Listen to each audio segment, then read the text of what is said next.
Google goes live. Google goes live. It is the modern Fowler Scrum. It's Sam and Nico. An update. I've spent the last hour on this private node project, making some progress there. Struggling because there's so much other stuff that I wanted to do.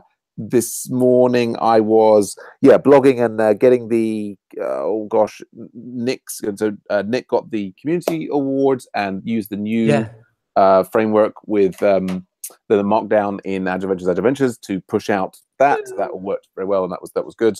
And then I've ended up burning like half an hour or more, several hours now, starting to set up like a mailing list for social prescribing. Because there's all these people in London and the UK who want to talk about this, and it's sort of what the wiki is all about. And it's interesting. I've set up, because it's sort of reflexively on my part, a Google group, and which I always find like completely transparent to use. I know other people not so.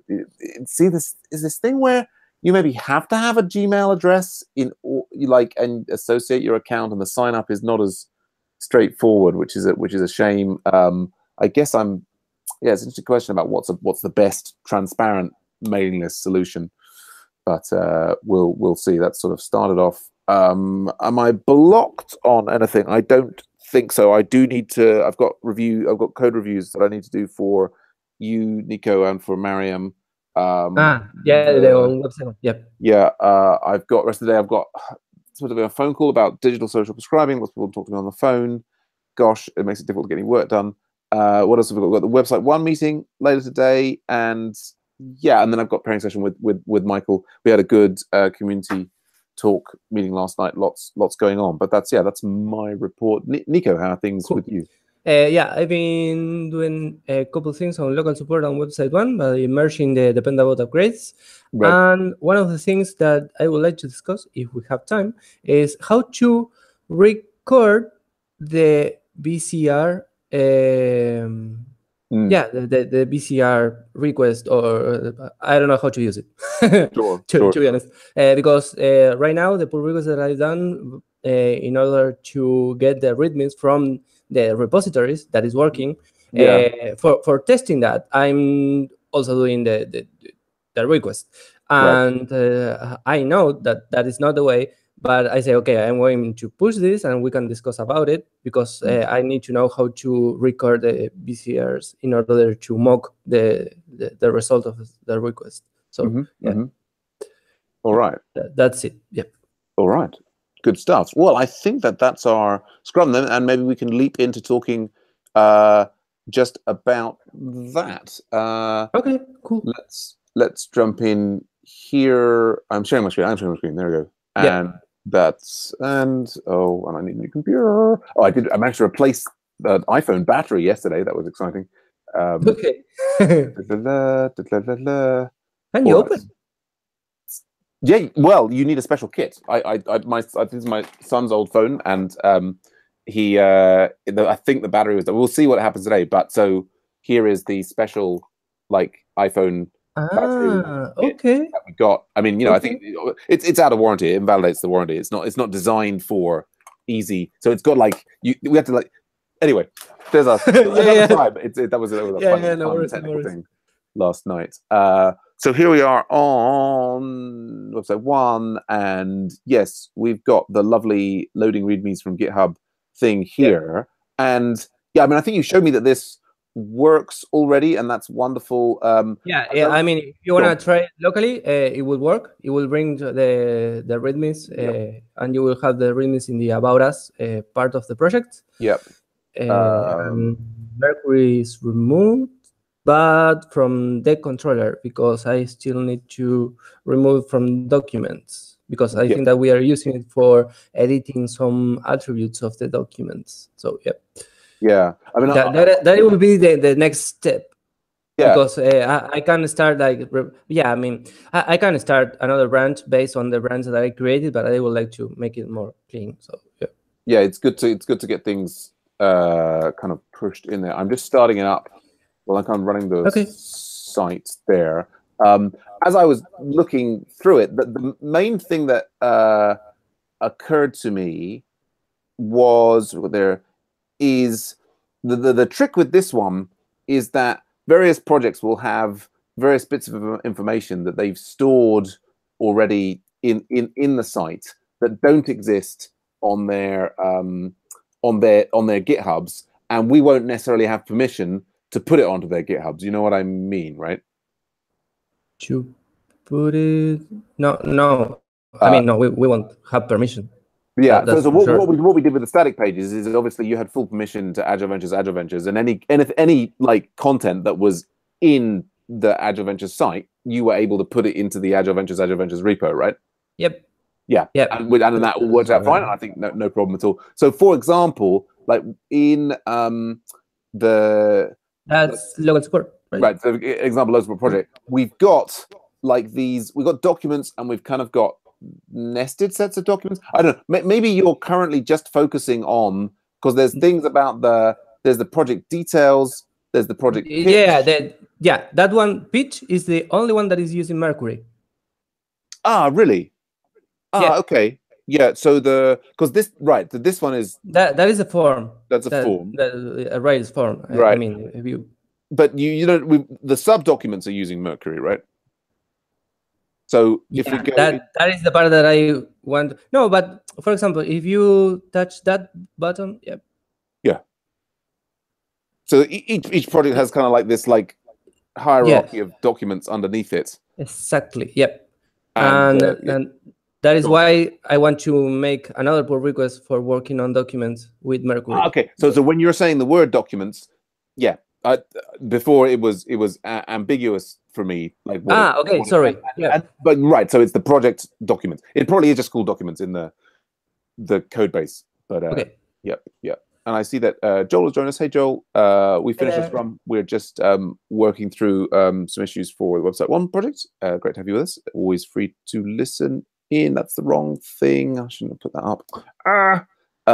Gosh, what am I doing? So we're here, we're looking at the documents, right? So the pull request that we are, this one, that one, right? Yes. So this is the only thing that is touching is the About tab that we have that is pulling the README from the project, right? And at the moment, each project has kind of a pitch, which is this, initial thing, and so exactly. And if they don't have it, we have like a kind of placeholder that it says, right, you need to write something here. Yeah, right. So we basically this is the right. So this is the thing for editing the pitch, which we no longer need. Yep. Right. And so, for example, if we run it for this situation, would this pitch get replaced with the README from local support? Yes. Right. So I guess what we have to be careful with merging this in and running it is, like, for the other projects, for example, I don't know, like Run Funk, we need to, like, they've put stuff in here. Maybe we need to give them like 1 week of advice. Yeah, we need to move things to their READMEs. Yeah. Well, and it's an interesting question about whether, do you want to have exactly what's in the README to be exactly the pitch here. I mean, we could make it so that instead of pulling in the README, that it pulled in like a pitch MD document.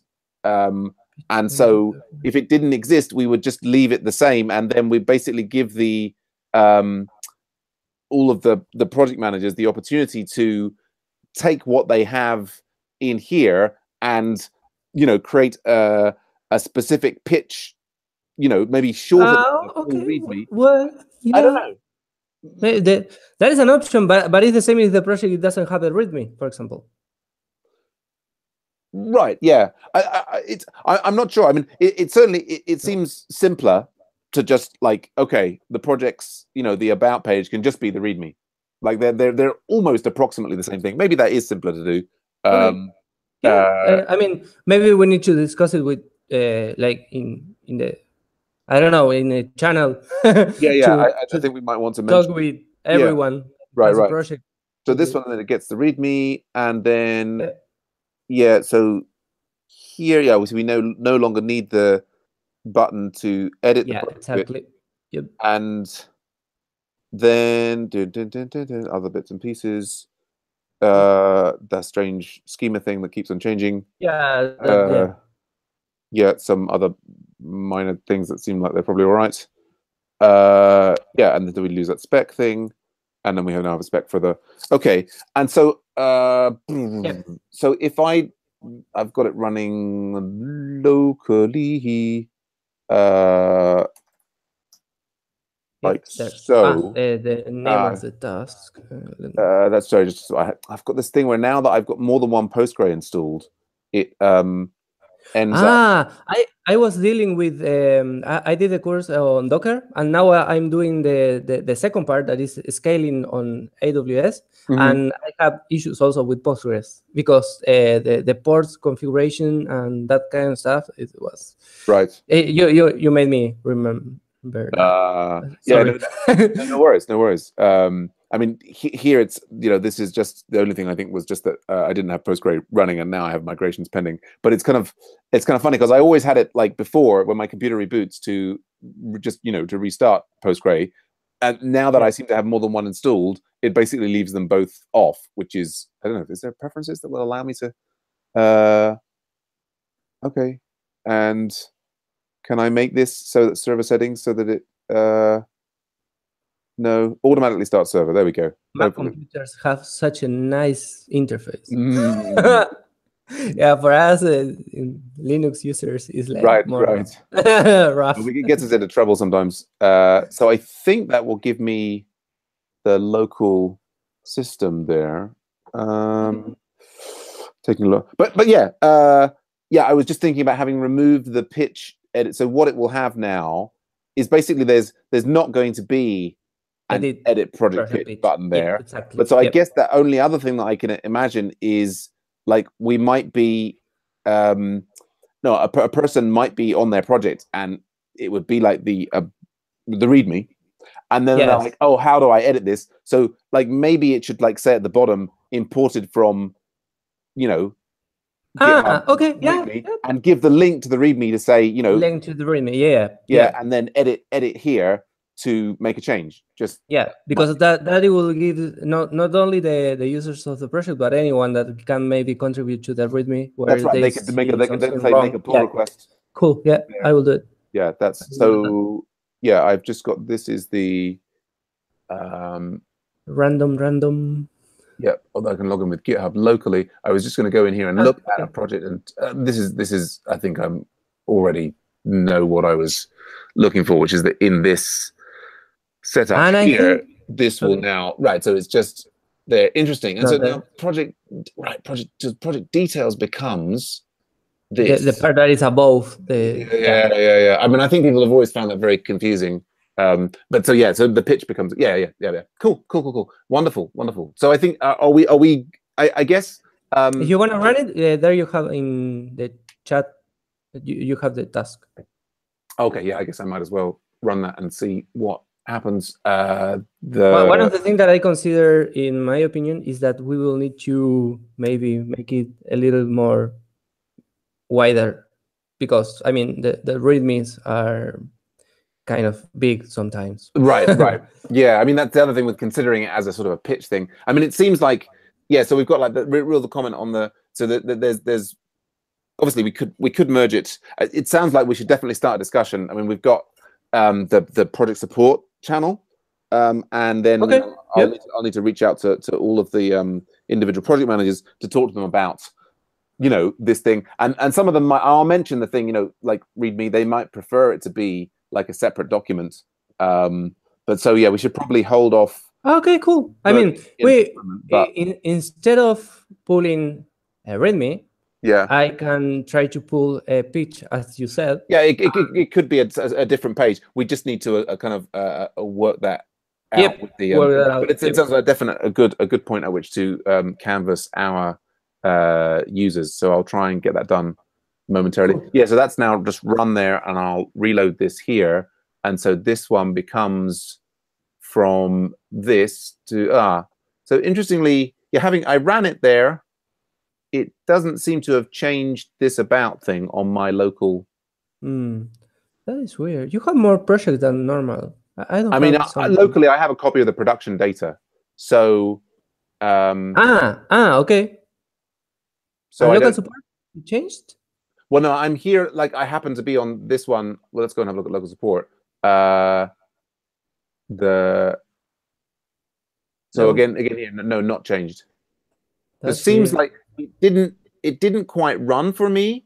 I mean, it didn't give any error. It just, I mean, I did this rake readme files, so that was the thing. I guess I haven't got time to debug that right now. No worries, no problem. But maybe, have you got a copy of the production data locally? No. Okay. Have I shown you how to pull that production data copy out locally before? I think so. Yeah, by using Heroku, right? I mean, have a look in Website One DevOps to see if you can do that. See if you can replicate this issue locally, sure. And just reach out there for help. Great stuff. Okay, great to see you, awesome. Nico. Great to see you, Joel, as well. I gotta run. Bye for now. Bye bye.